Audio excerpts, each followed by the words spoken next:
15 दिन बाद अगर सफेद पानी के साथ खून की लकीर दिखाई दे तो यह हम है। सवाल।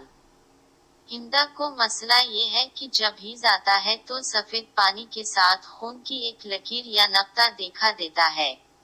कभी एक हफ्ता तक या कभी 3 या 4 दिन तक, कभी कुछ घंटों तक। उसके बाद खून ज्यादा मकदार में आता है और जिस वक्त से खून ज्यादा मकदार में आता है तब से 7 दिन पर पाकी हो जाती है। अल्हम्दुलिल्लाह। मालूम ये करना है कि नापाकी कब से शुरू होगी। जब लकीर या नक्ता की मानंद खून दिखता है तब से या ज्यादा खून आना शुरू होता है तब।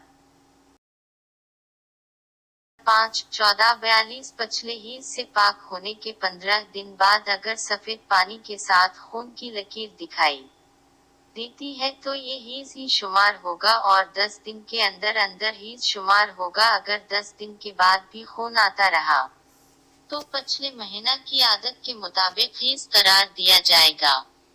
لا إله إلا الله محمد رسول